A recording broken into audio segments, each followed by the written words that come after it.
So welcome back to the tool shed. In this tool, which I call Two Pockets, this is one of those tools that I use that actually has visual aids, right? I get to actually show you something and use something, and I'll tell you about what I keep in my two pockets. This one goes back to the Talmud, an ancient book of Jewish lore and legend and teachings, and but very pragmatic. This particular one is, and incredibly relevant for modern times. Now, in fact, it's so relevant that supposedly Golda Meir, the one of the prime ministers of the state of Israel, not only appreciated and shared this teaching, but she actually did it. I don't know, maybe she had pockets in her skirts. She was always wearing skirts. But she drew upon this in her life, but also as her role as prime minister. It's just that significant. So two pockets, all you need for this are two pockets and two pieces of paper. And what the Talmud teaches, and I'm just summarizing this, is that we need to keep two pieces of paper in our pockets. And in these, on these pieces of paper are written two specific verses from the Torah, from the various places, not in the Torah, in the Tanakh, the Hebrew Bible, but it doesn't matter. You could write on them whatever you want. I translated them, and I use pretty close to the traditional translation, but they work for me. You'll do a variation of these for yourself, although these work just fine. So on one piece of paper, you write, "The whole world was created just for me." The whole world was created just for me. The other piece of paper you write, "I am but ashes and dust." So why do you have these two pieces of paper? Actually, now that I think about it, I'm not sure it's the Talmud or a Hasidic tradition. Neither here nor there. It's an ancient tale. Why do you do this? Because it's two ways to navigate the world. If you watched my This Too Shall Pass tool, it's got a similar vibe. That when you're high, it brings you a little bit lower, a little bit more humble, a little bit more grounded and real. And when you're low, it raises you up. It gives you that fuel you need to navigate whatever you're going through to get through your day. So let's start with this one. This one. The whole world is created just for me. What does that mean? It means that, when I'm coaching somebody, when I'm counseling somebody, particularly a guy who's mastered one area of his life. Oftentimes it's professional, not always. And then we move over into another arena. Maybe it's dealing with his kids. Maybe it's parents, or maybe it's making friends out in the world, or breaking free from his profession because he's a lawyer and he wants to become an artist. Whatever it is, there's a moment where he comes up against what I call playing small. Playing big over here in one area, but then at home he's a master in his office, but he comes home and he feels like a schlepper. He feels like a second-class citizen. He feels pathetic. He feels powerless. He feels weak. And so this is when you take out, right, this. The whole world was created just for me. I'm a creator, right? I'm the source of creation. I am the recipient. All of this was mine for the taking. And so when we're feeling meek, this too shall pass is more sort of a highs and lows of life. This one's more of an inner quality of playing small, of feeling weak, of not feeling like we deserve whatever it is we're about to be given, or whatever it is we want to take or receive.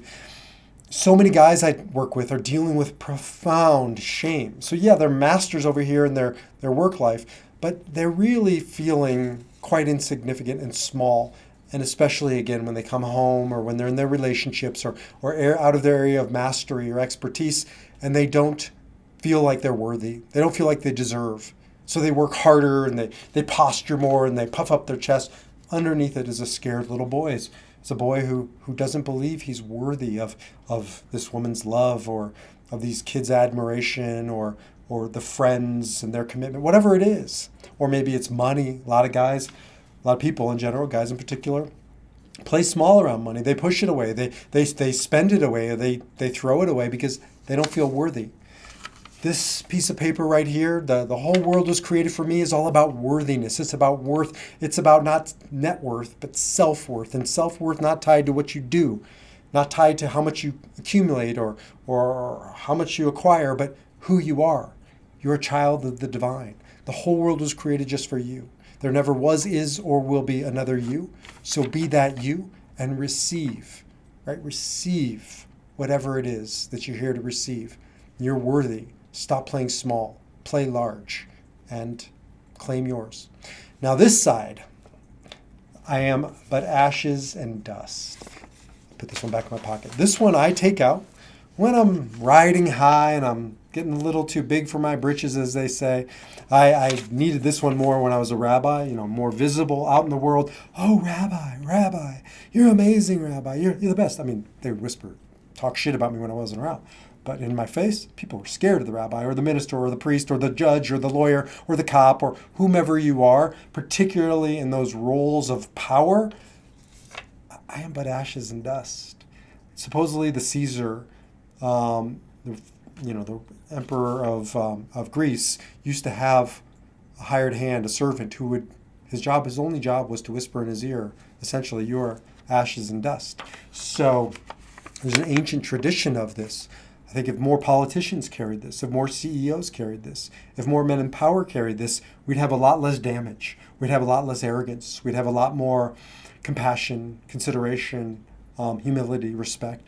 So taking this one out, particularly in those positions or those moments of power, I am but ashes and dust. Or when we get overly attached to what Wayne Dyer calls the flesh suit, I am but ashes and dust. Buddhists will meditate on their death. There's a Hasidic practice, actually Musar, which is sort of a branch of Jewish mysticism, where they would hang a dead fish in the middle of the study hall so they could watch it rot, right?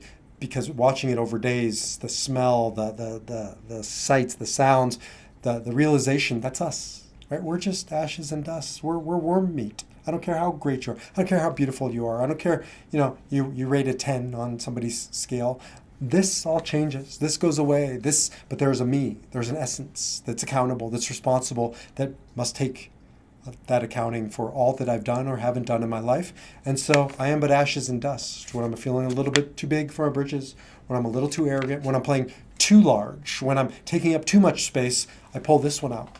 When I'm feeling too small and not worthy, I pull this one out. And the key of all of this, I think Golda Meir said, is to know which pocket to reach into at the right time, right? But to have these two things, literally, just write them out.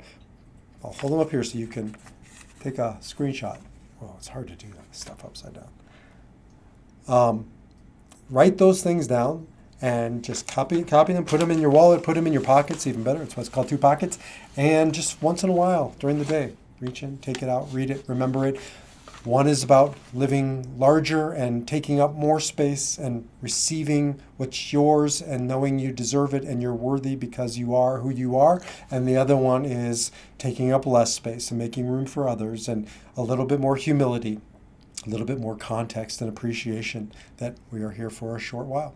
And it's, again, knowing about which pocket to draw upon at the right time. And that's the work of the 2 pockets.